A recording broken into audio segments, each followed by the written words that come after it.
The air in courtroom 4B was thick with the scent of expensive perfume and quiet desperation. On one side sat Jeremy Park, a man whose net worth was a headline, his face a mask of bored indifference. Beside him, his mistress Brooke Holloway couldn't contain her smirk. Her victory was a living, breathing thing, perched on her perfectly glossed lips. She openly cradled a hand over her flat stomach, a silent, cruel promise to the woman opposite them. That woman was Camilla Davenport Park, Jeremy's wife. 8 months pregnant, she was the picture of a woman discarded. Her husband's lawyer had just called her claims the hysterical demands of a hormonal, soon-to-be ex-wife. The room expected tears. They expected her to break. But they didn't know Camilla. They didn't see the steel in her spine or the file folder resting beneath her hands. A folder that held a truth far more explosive than a simple affair, a secret that would not just end a marriage, but obliterate an empire. The gavel fell with a sharp crack, a sound that seemed to physically strike Camilla. Judge Margaret Wallace, a woman whose stern expression had been carved by decades of witnessing human fallibility, peered over her spectacles. "Mr. Harrington, you may proceed with the initial settlement offer." Robert Harrington rose a shark in a $4,000 suit. He was Jeremy's lead counsel, a man known for grinding opponents into dust and billing by the minute. "Your Honor, my client, Mr. Park, is a man of considerable generosity. Despite the unfortunate circumstances and the emotional nature of Mrs. Davenport Park's claims, he is prepared to offer a one-time payment of $5 million, the deed to the Aspen condominium, and a monthly alimony of $25,000 for a period of 24 months. A murmur rippled through the public gallery, a mix of shock and envy. To them it was a fortune. To Camilla it was an insult spat in her face. $5 million was what Park Global Enterprises spent on a corporate retreat. The Aspen condo was where Jeremy had first taken Brooke. The alimony was a ticking clock designed to run out long before their child would even start grade school. Camilla's gaze drifted from her own lawyer, the calm and collected Audrey Klein, to the opposing table. Jeremy wouldn't look at her. His focus was on a spot on the wall just above the judge's head, as if this entire proceeding was a minor inconvenience, like a delayed flight. But Brooke was looking right at her. The mistress was a masterpiece of curated perfection. Her blonde hair fell in effortless waves. Her dress was a shade of crimson that screamed for attention, and on her left hand she wore a diamond ring so large it looked like a weapon. It was not an engagement ring, Jeremy was still married after all, but a promise ring, as the gossip columns had gleefully reported, a promise of the future that had been stolen from Camilla. Brooke's smirk widened, and she subtly shifted in her seat, one hand protectively, performatively on her abdomen. The message was clear. I'm next. I'm the new model. The real mother to the Park dynasty. Camilla felt the baby kick a sharp, insistent reminder of the life she carried, the life Jeremy was treating as a line item on a balance sheet. Her own hands, trembling slightly, rested on her swollen belly. She remembered the day she told him she was pregnant. He had been distant for months, a ghost in their 20,000-square-foot mansion. He'd smiled, a brief, fleeting twitch of his lips, and said, "That's wonderful, honey." Later that night, his private jet had flown to St. Bart's. A celebrity photographer, conveniently tipped off, had snapped photos of him and Brooke Holloway, an up-and-coming actress frolicking in the surf. The caption read, "Billionaire Jeremy Park finds true love." Her humiliation was public, deliberate, and brutal. He hadn't just cheated, he had erased her. Now in this cold, sterile courtroom, he was trying to buy her silence, to put a price tag on 8 years of her life, on the child she was about to bring into the world. Mrs. Davenport Park. Judge Wallace's voice cut through her thoughts. Do you and your counsel have a response to this offer? Audrey Klein stood slowly. She was the opposite of Harrington, understated precise her power, lying not in volume, but in substance. We do, Your Honor. We reject it, wholly and unequivocally. Harrington scoffed. On what grounds? This is an exceedingly generous offer for a childless marriage of 8 years. That is incorrect, Audrey said, her voice ringing with clarity. This is not a childless marriage. My client is 34 weeks pregnant with Mr. Park's child. An allegation my client does not dispute, Harrington countered smoothly, and the offer reflects his commitment to that child's future. Does it? Audrey Klein walked slowly towards the witness stand, her eyes locking onto Jeremy. Does it reflect the standard of living? Mr. Park's children are entitled to the private schooling, the trust funds, the security, the legacy. Mr. Park only has one child on the way. Harrington interjected, his voice dripping with condescension. Let's not get ahead of ourselves. It was the moment, the opening, the tiny crack in the dam of lies. Camilla looked at Audrey, who gave a nearly imperceptible nod. The steel in Camilla's spine solidified into granite. She felt no fear, only a cold, righteous anger. The room saw a heartbroken, pregnant wife. They had no idea she was a queen on the verge of a checkmate they couldn't even see. That's where you're wrong, Mr. Harrington, Audrey said, her voice dropping, drawing every person in the room into her orbit. That is precisely where this entire proceeding has gone wrong. We are not here to discuss the future of Jeremy Park's one unborn child.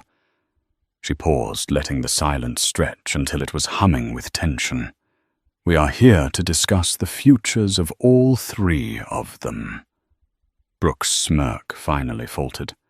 Jeremy's head snapped towards Audrey, his mask of indifference shattering, replaced by a flicker of pure, unadulterated panic. The game had just changed. It had started 6 months ago, not with a bang, but with a whisper. A charge on a credit card statement. A florist. Le Fleur Boutique. Camilla didn't think much of it at first. Jeremy was always sending corporate gifts, but the charge was for a specific address, a penthouse apartment in the city's most exclusive new development, a building she had never been to. The note on the order, which she'd been able to coax out of the florist's friendly manager with a story about a surprise for her husband, was simple. For my one and only, all my love, Jay. It wasn't for her. That single charge was the thread. When Camilla pulled it, Jeremy's meticulously woven world began to unravel. The late nights at the office became clandestine dinners. The business trips to Singapore and Dubai aligned perfectly with Brooke Holloway's Instagram posts from those same cities. The private investigator she hired, a grizzled ex-cop named Frank Miller, confirmed it all within a week. He delivered a manila envelope filled with grainy photos of Jeremy and Brooke kissing on a yacht, holding hands in a park, entering the penthouse apartment. The initial shock was a physical blow. It knocked the air from her lungs, leaving her gasping in the sterile silence of her marble kitchen. She had loved him. She had believed in the life they built, the future they planned. The pregnancy, which had felt like the beautiful culmination of their love, was suddenly tainted a cruel joke played by the universe. For 2 weeks she mourned. She cried until her eyes were raw, and she ate nothing but ice cream. A cliché she couldn't escape. She felt the baby move inside her, and wept for the broken home it would be born into. But then something shifted. It happened on a Tuesday morning. She saw an article online, a fluff piece about Brooke Holloway's meteoric rise. In it, Brooke was quoted talking about her philosophy on life. "You have to be ruthless," she'd said with a dazzling smile. "You see what you want, and you take it. Hesitation is for the weak." The word struck Camilla like a slap. Weak. They saw her as weak. Jeremy with his insulting silence. Brooke with her public parade of affection. They were counting on her to crumble, to take the money, and disappear quietly. In that moment, grief turned to resolve. She wasn't weak. She was a Davenport. Her grandfather had built a shipping empire from nothing. Her mother had run a major non-profit. Strength was in her blood. She would not be a footnote in Jeremy Park's biography. She called Frank Miller again. "I don't just want to know what he's doing now, Frank," she said, her voice steady. "I want to know everything. I want to know where every single dollar he's ever earned has gone. I want his entire life, from the day he was born until today, mapped out." "That's a tall order, Mrs. Park. That's digging deep."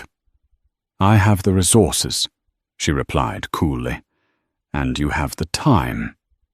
The investigation moved beyond the affair and into the very foundation of Jeremy's life. Frank was good, better than she could have hoped. He started with Jeremy's past, long before he met Camilla, before he was the Jeremy Park. He was born in Seattle to middle-class parents. He attended the University of Washington on a scholarship. He was brilliant, ambitious, driven. But there was a gap, a period of about 2 years after college that was a complete blank. He'd told Camilla he'd been finding himself backpacking through Europe. Frank's report suggested otherwise. There were no passport stamps, no travel records. Instead, he found a work history. A small, now-defunct tech startup in Portland, Oregon. It was there, digging into old employee records and tax filings, that Frank found the first anomaly. A payroll deduction for child support. It was a small amount, and it only lasted for a year before it stopped around the same time Jeremy moved to New York and founded the company that would become Park Global. The payment was made out to a woman named Sarah Jenkins. "Who is Sarah Jenkins?" Camilla had asked, her heart pounding. "That's the million-dollar question," Frank had replied, "or in your case, maybe the billion-dollar one. Finding her is my top priority." While Frank hunted for a ghost in Oregon, Camilla focused on the money. With the help of a forensic accountant, she began tracing the labyrinthine web of shell corporations and offshore accounts that made up Jeremy's empire. He was a master at hiding assets. Money flowed from New York to the Cayman Islands, through Switzerland, and into trusts with names like the Phoenix Fund and the Summit Trust. It was in the records of the Summit Trust that she found the second thread. It was disguised as a charitable foundation for underprivileged American youth. It made a handful of small public donations to legitimate charities to maintain its cover. But the vast majority of its annual disbursements, millions of dollars a year, went to a single recurring wire transfer. There was no recipient name, only an account number at a small credit union in Bend, Oregon, the same town where Frank Miller was currently searching for a ghost named Sarah Jenkins. Camilla felt a chill crawl up her spine. This was bigger than infidelity. This was a secret Jeremy had buried for nearly 2 decades, a secret he was paying millions to keep buried. A week later, Frank called. His voice was different, sober. "You need to sit down, Mrs. Park." "I'm sitting, Frank. What did you find?" "I found Sarah Jenkins.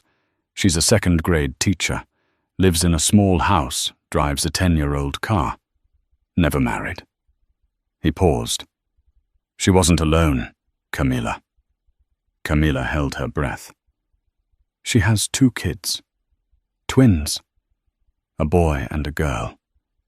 They're 17 years old. They're about to graduate high school. The world tilted on its axis. Camilla gripped the phone, her knuckles turning white. "And Jeremy," she whispered. "The kids have his eyes, Camilla," Frank said softly. "There's no mistaking it. They're his." Suddenly everything became clear. The hidden trust, the payments, the erased history. Jeremy Park, the self-made billionaire father of her unborn child, had another family. A secret family. Heirs he had hidden from the world, from his investors, from her. The pain was immense, a fresh wave of betrayal that dwarfed the first. But beneath it, a new feeling emerged, power. She held the truth. She held the bomb that could detonate his entire life. She instructed Frank to arrange a meeting with Sarah Jenkins, not as a threat, but as an ally. She booked a flight to Oregon under an assumed name. She met the woman her husband had discarded. Sarah was kind, weary, and fiercely protective of her children Leo and Lily. She told Camilla the whole story of a whirlwind romance, of promises of marriage, and of Jeremy's sudden cold departure a week after she told him she was pregnant. The money had started arriving a year later, with a letter from a lawyer demanding her silence in exchange for financial support. She had agreed wanting a stable life for her children, never imagining the scale of the world Jeremy had gone on to build.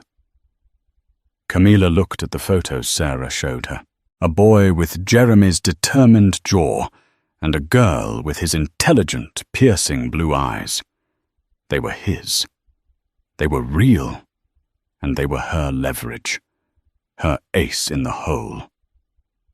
Looking at Audrey Klein in that courtroom, Camilla knew that the world was about to meet the Park heirs. The courtroom was a tomb of stunned silence. Harrington's face was a comical mask of disbelief, his mouth slightly agape. He looked at his client Jeremy, whose carefully constructed composure had crumbled into a mosaic of fury and fear. Judge Wallace leaned forward, her expression sharp and demanding. "Counselor." The judge's voice was like chipping ice. "Ms. Klein, I advise you to choose your next words with extreme prejudice. This is a court of law, not a theater for dramatic pronouncements. Substantiate your claim." "Of course, Your Honor," Audrey said, her demeanor unruffled. She walked back to her table and retrieved a thick binder. "Before we address the matter of Mr. Park's other children, I'd like to address the financial disclosures provided by the defendant. They are, to put it mildly, a work of fiction." Harrington found his voice. "Objection. My client has provided a full and transparent accounting of his assets. This is a baseless accusation, a tactic to slander my client and extort a larger settlement." "Is it?" Audrey opened the binder on the lectern. "Let's turn to page 57 of Mr. Park's submitted financials. A holding company named the Summit Trust, registered in the Cayman Islands. It's listed here as a philanthropic vehicle with an estimated value of $15 million dedicated to youth outreach programs. Is that correct, Mr. Harrington?" Harrington glanced at his own papers. "That is correct. It is a charitable trust irrelevant to the marital assets." "Irrelevant?" Audrey's eyebrow arched. "Your Honor, we have subpoenaed the full transaction records for the Summit Trust for the past 10 years. It appears its philanthropic activities are curiously concentrated." She projected a document onto the large screen behind her. It was a bank statement filled with rows and columns of numbers. "For the past decade," Audrey continued, using a laser pointer to highlight a line, "the Summit Trust has made a quarterly wire transfer of $750,000. That's $3 million a year, $30 million over the last decade alone, all directed to a single account at the Bend Community Credit Union in Oregon. Jeremy Park went rigid. The color drained from his face. Brooke, sitting beside him, looked utterly confused. Her brow furrowed. She glanced from the screen to Jeremy, a hint of unease creeping into her eyes. This wasn't part of the plan. The plan was a quick, clean divorce, a big check, and her ascension to the throne. This was messy, complicated. A single sustained youth outreach program, no doubt, Audrey said, her voice dripping with sarcasm. Perhaps you could enlighten us, Mr. Harrington. What is the name of this remarkable, well-funded organization that has been the sole beneficiary of Mr. Park's offshore generosity for 10 years? Harrington was scrambling. He leaned over, whispering furiously to Jeremy, who shook his head, his jaw tight. Your Honor, my client's charitable donations are private. Ms. Klein is on a fishing expedition attempting to distract from the matter at hand. The matter at hand, Mr. Harrington, is the full extent of the marital assets and Mr. Park's financial obligations. Judge Wallace stated, her gaze fixed on the screen. And I, for one, am now very interested in this particular youth program. Ms. Klein, do you know the name of the recipient account holder? This was the moment of no return. Camilla's heart hammered against her ribs. She watched. Jeremy saw the cornered look in his eyes, the same look she'd seen in a news photo of him when a rival corporation had attempted a hostile takeover. He was a predator, but now he was the prey. We do, Your Honor, Audrey said clearly. The account is registered to a private citizen, a woman by the name of Ms. Sarah Jenkins. The name hung in the air, meaningless to everyone in the room, except for two people. Camilla saw a muscle twitch in Jeremy's cheek. He was a statue of controlled rage. Harrington tried to recover. And who is Sarah Jenkins? A director of a charity. A program administrator. Not quite, Audrey said, turning her gaze from the lawyer to Jeremy himself. She spoke to him directly now, her voice a piercing arrow. Isn't that right, Mr. Park? Sarah Jenkins isn't a program director. You know her, don't you? You worked with her at a company called Innovatech Solutions in Portland nearly 18 years ago. Also, Jeremy's knuckles were white where he gripped the edge of his table. He said nothing, his silence a deafening confession. You knew her very well, in fact. Audrey pressed on, her voice relentless. So well that when you left Oregon to seek your fortune in New York, you left her behind. You also left behind the consequences of your relationship. Objection! Harrington roared, jumping to his feet. This is character assassination. It has no bearing on these proceedings. On the contrary, Your Honor. Audrey shot back, her voice rising with controlled power. It has every bearing, because the millions of dollars funneled through the Summit Trust were not charity. It was hush money. It was a secret, undeclared maintenance fund, a fund to support the children Mr. Park abandoned. The gallery erupted in gasps. The press reporters were typing furiously, their faces alight with the scandal of a lifetime. Brooke Holloway looked at Jeremy, her face a storm of confusion, betrayal, and dawning horror. The man who had promised her the world had a secret history, a secret life he had never mentioned. A life that came with children. Judge Wallace banged her gavel repeatedly. Order, order in this court. When the room quieted, she fixed her steely gaze on Audrey Klein. Counselor, you have made an extraordinary allegation. You had better have more than bank statements and innuendo to back it up.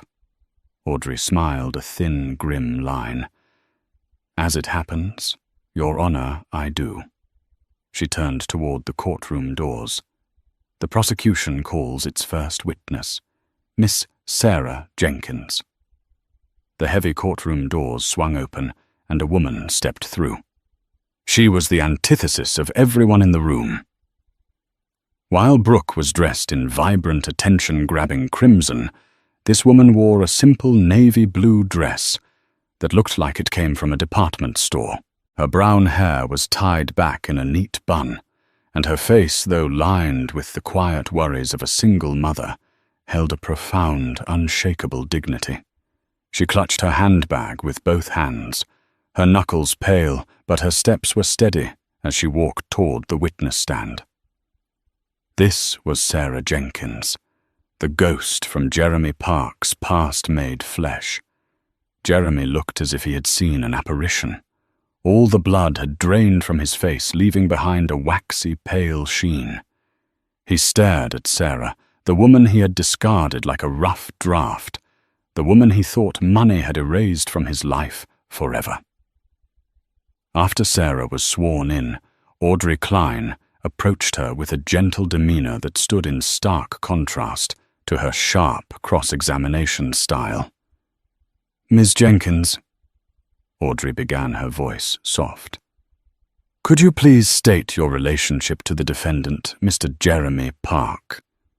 Sarah took a deep breath, her eyes flicking to Jeremy for a split second before settling on Audrey. "We were in a relationship," she said, her voice quiet but clear. "We met when we both worked at Innovatech in Portland. We were together for almost a year." "And what happened at the end of that year, Ms. Jenkins?" Sarah's hands tightened on her purse. I found out I was pregnant. I was overjoyed. We had talked about a future together, about marriage. When I told him, he seemed happy at first. But a week later he was gone. He told me he was moving to New York to start a new business. He said he would send for me once he was settled. "Did he ever send for you?" Audrey asked. "No," Sarah whispered. The word was a small, painful punctuation mark on a long-forgotten story. "He stopped answering my calls. A few months later, I received a letter from his lawyer. It said Jeremy would provide financial support on the condition that I never contact him or his family again, and that I never publicly identify him as the father. You were pregnant with his child, and he sent a lawyer to silence you." "Yes." Harrington stood up. "Objection. This is ancient history. My client made arrangements to provide for his child. He was a young man trying to start a business. He did what he thought was best." "What he thought was best for himself," Audrey countered, not missing a beat. "Overruled," Judge Wallace said, her eyes glued to Sarah. "Continue, Miss Klein." "Ms. Jenkins," Audrey said, "Mr. Harrington stated that his client provided for his child, singular. Is that accurate?" Sarah looked down at her hands, a flicker of pain crossing her face before it was replaced by a fierce maternal pride. "No," she said, her voice stronger now. "That's not accurate. I was pregnant with twins." Another wave of shock rippled through the courtroom. Brooke Holloway let out a small, involuntary gasp. Twins. Not one forgotten child, but two. The scale of the deception was growing exponentially. "Twins," Audrey repeated, letting the word sink in. "And did Mr. Park know you were expecting twins?" "Yes. I told him after my first ultrasound, just before he left." The cruelty of it was breathtaking. He had known. He had known, and still he had vanished. "And for the last 17 years, you have raised these children by yourself?" "Yes. They are my entire world." "The payments from the Summit Trust," Audrey continued. "That money was the child support Mr. Park paid you, correct?" "Yes. It arrived every 3 months, like clockwork. The lawyer told me it was all contingent on my complete and total silence." "So you upheld your end of the bargain," Audrey stated. For 17 years you kept his secret. You raised his children in anonymity while he became one of the most famous billionaires in the world. You never spoke to the press. You never contacted him. Why? Why did you keep silent for so long? Sarah finally looked at Jeremy. Her gaze wasn't filled with hatred, but with a deep, bottomless well of disappointment. For them, she said simply. For Leo and Lily. I didn't want them to grow up in a circus. I didn't want them to be defined by a father who didn't want them. I wanted them to have a normal, happy life. The money helped me give them that. Stability, good schools, a safe home. It was never about me. So why speak now, Ms. Jenkins? What has changed? Audrey asked the crucial question. Sarah turned her attention back to Audrey, and then for a moment her eyes met Camilla's across the courtroom. A flicker of understanding, of solidarity, passed between the two women, the wife he was discarding and the woman he had thrown away. I was contacted by Mrs. Davenport Park's legal team, Sarah said, and I saw the news. I saw him with a new woman while his wife was pregnant, and I saw him trying to deny his own child the same way he denied mine. I realized my silence wasn't protecting my children anymore. It was enabling him.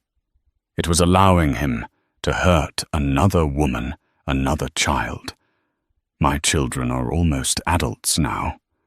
They deserve to know who their father is, and more importantly, he needs to finally publicly acknowledge that they exist. The moral weight of her testimony settled over the room. She hadn't come for money or revenge.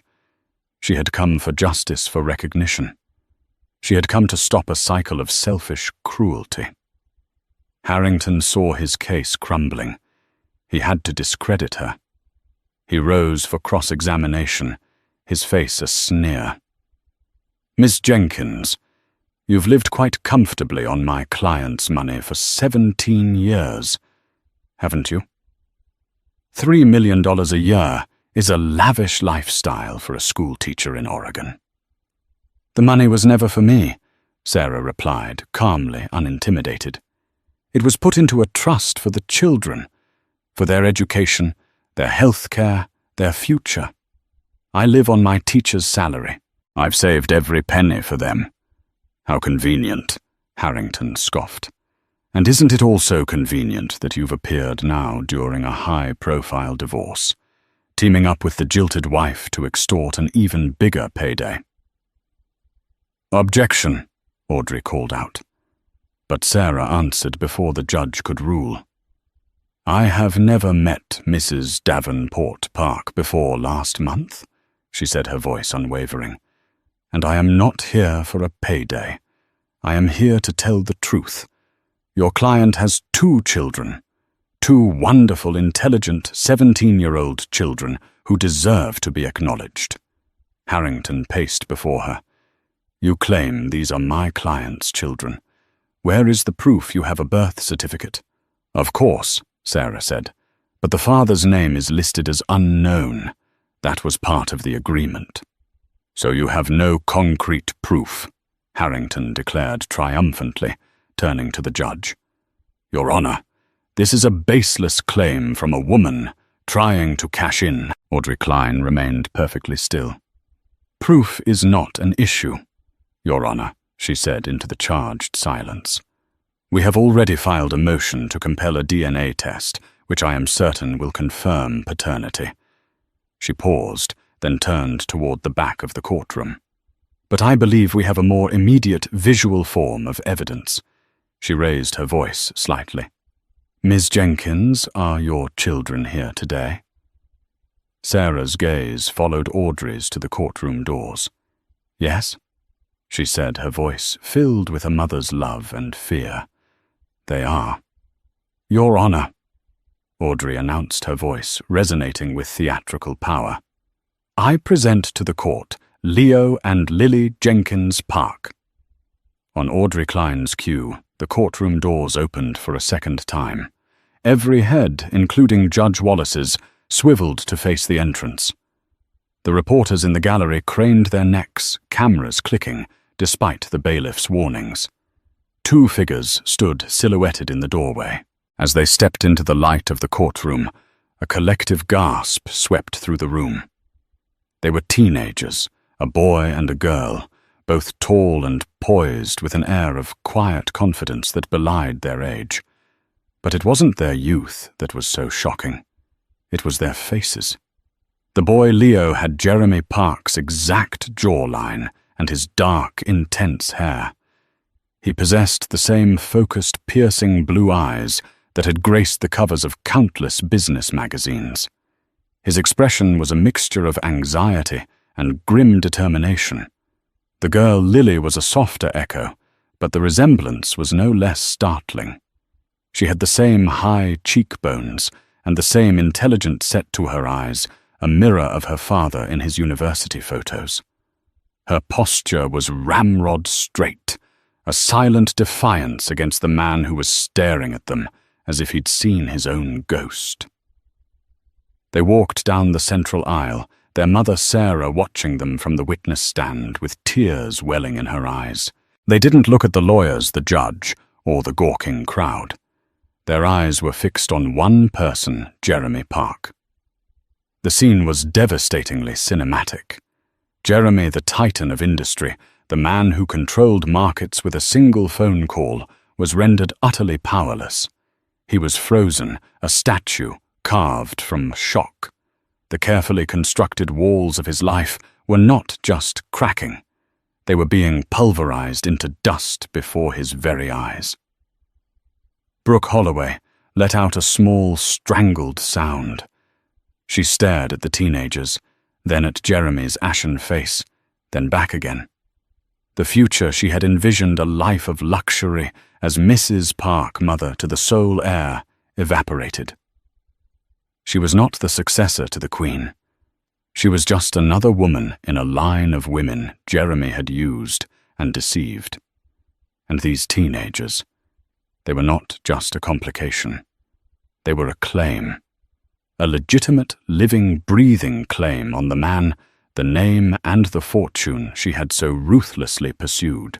Her smirk, the one she had worn like armor all morning, was gone, replaced by a mask of raw, unfiltered panic.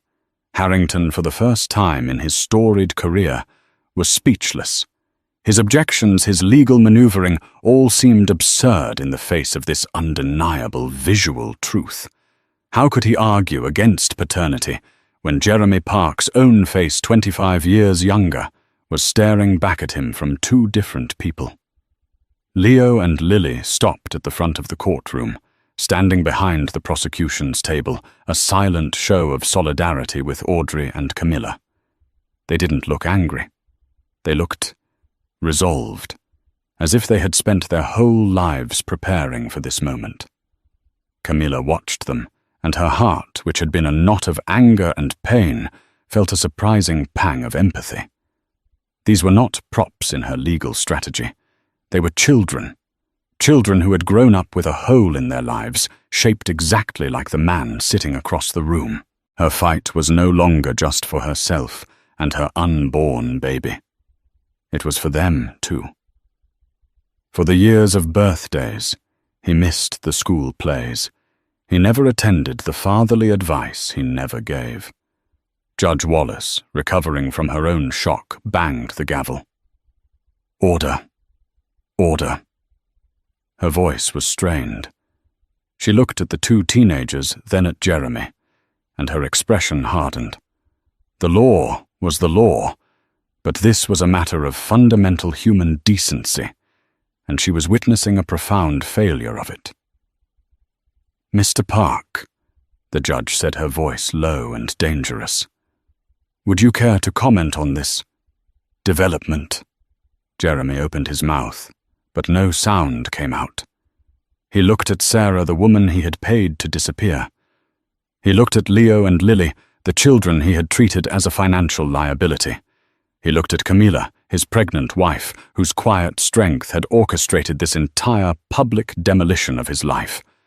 He was surrounded, trapped by the consequences of his own choices.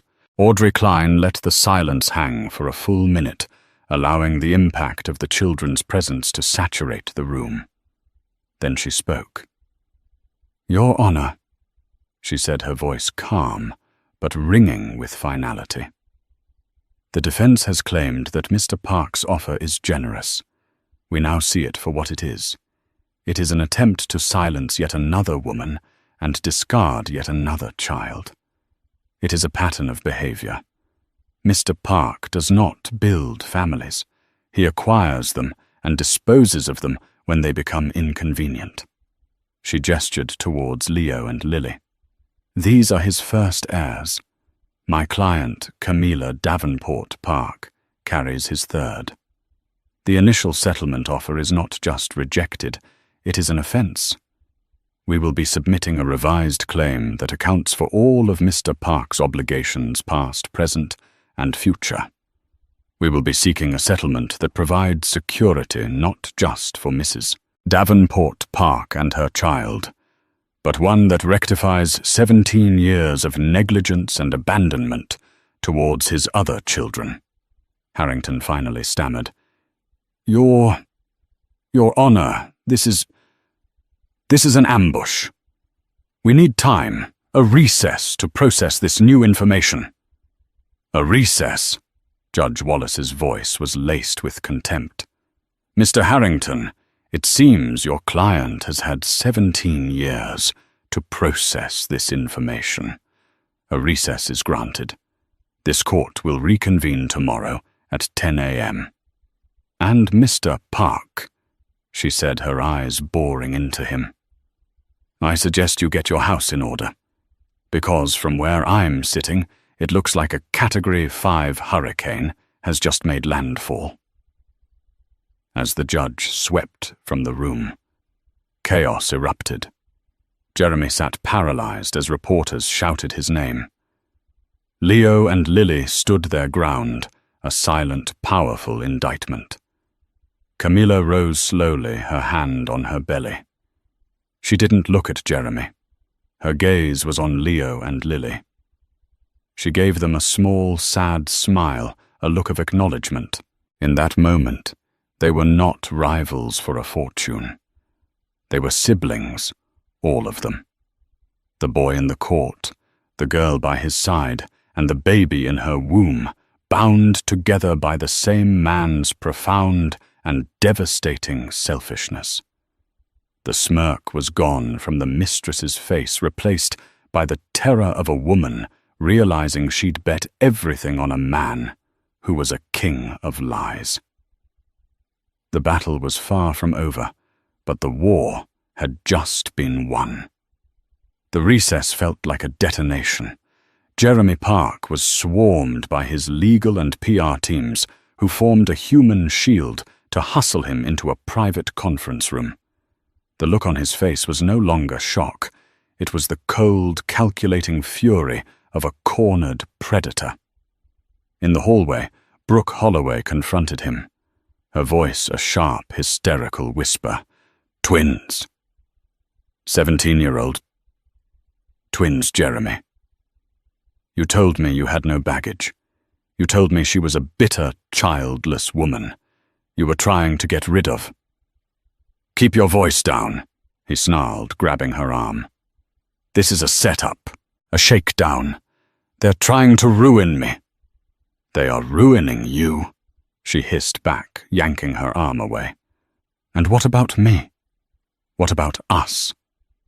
You promised me a future. Was that a lie, too? Was I just another secret you were planning to pay off and bury?" The question hung in the air, poisoned with dawning realization. She saw the answer in his eyes. He didn't deny it. He didn't have to. The disdain on his face was enough. To him, she was an asset that had just become a liability. Her purpose to be the beautiful, fertile young replacement for his aging wife was now null and void. He already had heirs. He didn't need a new one from her. "Get in the car and go back to the penthouse," he commanded, his voice devoid of any affection.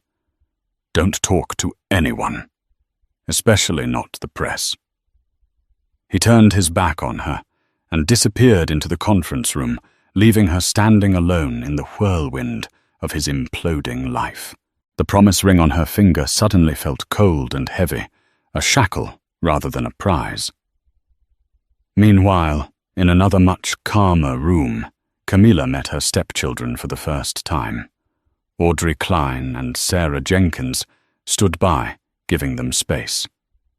"I'm Camilla," she said softly to Leo and Lily. "I'm so sorry you had to do that. It wasn't fair to put you on display." Leo, his jaw tight, shook his head. "It's okay," Mom explained. "We knew it was the only way he would ever have to look at us." "He never once tried to see you?" Camilla asked, the injustice of it, a fresh wound. Lily spoke for the first time, her voice quiet but firm. "No. We wrote him letters when we were younger. We found his office address online. We never knew if he got them. He never wrote back." The simple cruelty of it stole Camilla's breath. This wasn't just negligence. It was a deliberate, sustained act of erasure. The meeting was brief, a quiet acknowledgement of their strange new reality. As they were leaving, Sarah Jenkins pulled Camilla aside. "Thank you," she said, her eyes filled with a gratitude so profound it was humbling. "You didn't have to include them. This could have just been about you. You gave my children a voice." "He wronged all of us, Sarah," Camilla replied, placing a hand on the other woman's arm. "His debt is to all of us." That evening, as the news of the Park secret heirs dominated every media outlet, sending Park Global's stock into a nosedive, Camilla received an unexpected visitor at her lawyer's office. It was Brooke Holloway. She looked nothing like the smug, confident woman from the courtroom. Her makeup was streaked with tears. Her crimson dress looked garish under the fluorescent office lights, and the giant ring was gone from her finger. She looked desperate, stripped of her power. "What do you want?" Audrey asked, her tone glacial. "I want to help you," Brooke said, her voice trembling. "He's going to run." Camilla and Audrey exchanged a look of skepticism. "Why would you help us?" Camilla asked. "This morning you were smirking at me from across the courtroom. This morning I thought I had a future." Brooke shot back, a flash of her old fire returning. "Now I know I was just a placeholder. He used me to humiliate you. And now that this is all out, I'm disposable. He told me so himself." She took a shuddering breath. "He's not just going to fight you in court. He's liquidating. He's moving assets, real untraceable assets, to a non-extradition country. He has a jet fueled and waiting. He's planning on leaving you his unborn child and his new children with a mountain of corporate debt and hollowed-out shell companies." This was the second twist, the one they hadn't seen coming. Jeremy wasn't going to fight. He was going to flee. A scorched earth policy. If he couldn't have it all, he would burn it all to the ground, so no one else could have it either. "Why are you telling us this?" Audrey pressed her lawyerly suspicion on high alert. "What's in it for you? A deal." Brooke set her eyes hard. "And revenge.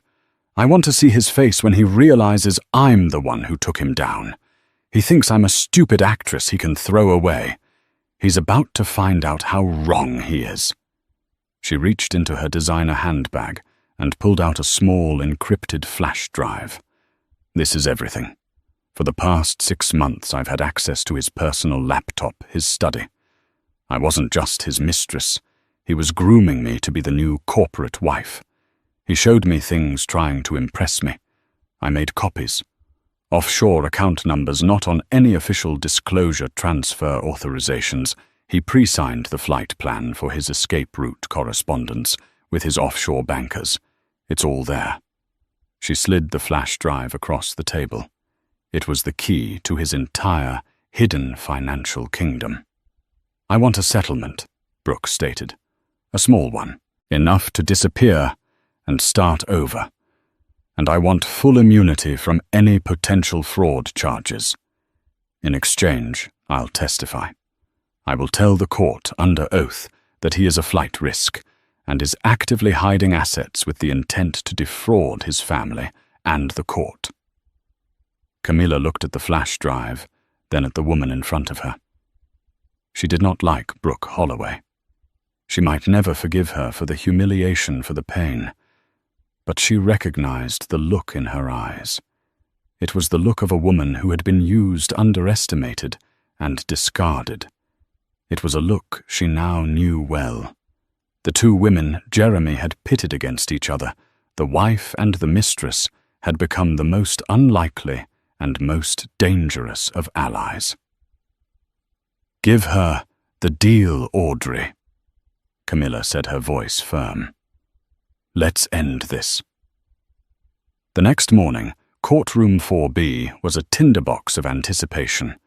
The press gallery was overflowing. Jeremy Park arrived looking haggard but defiant, flanked by a grim-faced Robert Harrington. He clearly believed this was just another business negotiation, a problem to be solved with money and intimidation.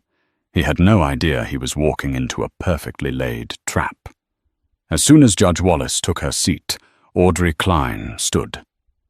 "Your Honor, we have a new motion to file effective immediately. We have credible evidence that the defendant, Mr. Park, is a significant flight risk and is actively engaged in the process of concealing and transferring marital assets overseas with the intent of evading the jurisdiction of this court." Harrington jumped up. "Objection! This is outrageous slander of the highest order." "Is it, Mr. Harrington?" Audrey's voice was cold as steel. "Or is it the truth?" The prosecution calls Brooke Holloway to the stand. If the appearance of the twins had been a shockwave, this was a nuclear explosion. Jeremy's head whipped around his face, contorting in a mask of pure disbelief and rage, as he saw Brooke, dressed in a conservative grey suit, walk calmly to the witness stand. The look he gave her was murderous. She met it with a calm, icy stare.